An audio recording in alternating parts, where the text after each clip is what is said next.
one theme we hope that you walk away with, and one thing we hope to inculcate into people we deal with, is don't lose heart. Not only is a mind a terrible thing to waste, so is a soul, so is a spirit, so is a body. We must not lose heart.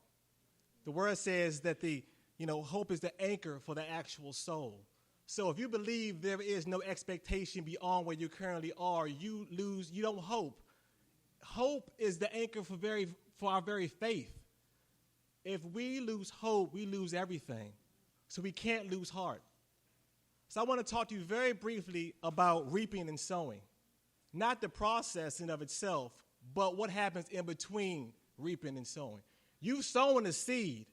The process is waiting for the product. We are encouraged, or we are told in Galatians chapter 6 by the Apostle Paul that don't be deceived, God is not mocked. A man reap what he sows. Whoever sows from the flesh will reap from the flesh. Whoever sows from the Spirit will reap from the Spirit. But he goes on to say, let us not become weary in good doing. We look around the world and we see the reaping from the flesh. We can look at chapter 4 in Galatians and see the manifestations of the flesh and see those in our world today. But we have to strain our eyes and strain our hearts and strain our bodies to see the reaping from the Spirit. But I encourage you that it's not that far away. It's right in front of you. But you cannot lose heart.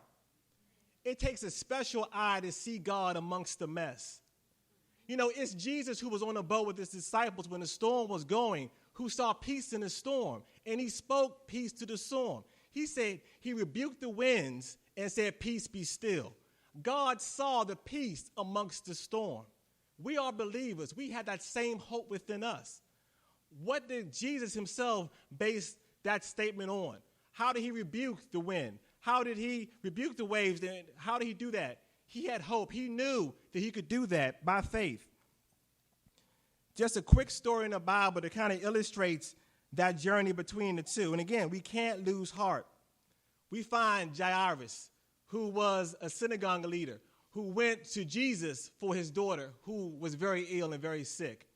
The Bible intertwines two stories here because as Jairus goes to Jesus, as he sows his seed, hoping to reap, because Jesus said, I will go with you. As they left, the crowd pressed against Jesus.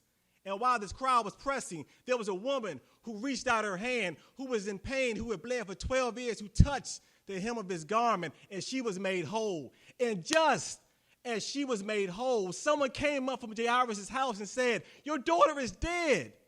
Don't bother the master. Jairus had a choice. He could lose heart. He could become resentful, or he could be content that the master was right beside him. Jairus chose, from the words of Jesus, to be content because Jesus said, don't worry, your daughter will live. Jairus, in faith, followed Jesus to his home, but the test wasn't over. He was still between the sowing and the reaping. So as he enters his very home, the people are mourning over the death of his daughter, and Jesus tells the people to get out because she's still alive. Those there who were there to support the family, to mourn with the family, now laugh at Jesus and at his family. Again, Jairus is struck again. He has a choice. Jairus, don't lose heart. You have sown, you will reap. So Jesus goes on, and Jesus goes into his room after he clears out those without faith. And Jesus looks at the daughter, and he took her by the hand and said, my child, get up. Her spirit returned. At once she stood up. Then Jesus told them to give her something to eat.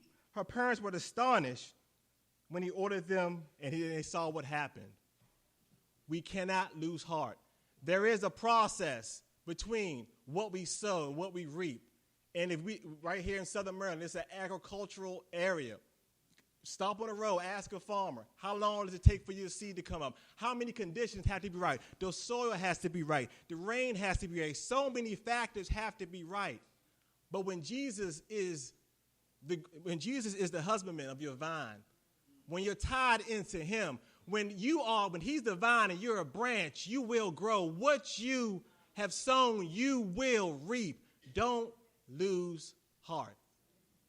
So remember, the journey is in between the two. Plant the seed and expect the seed to grow.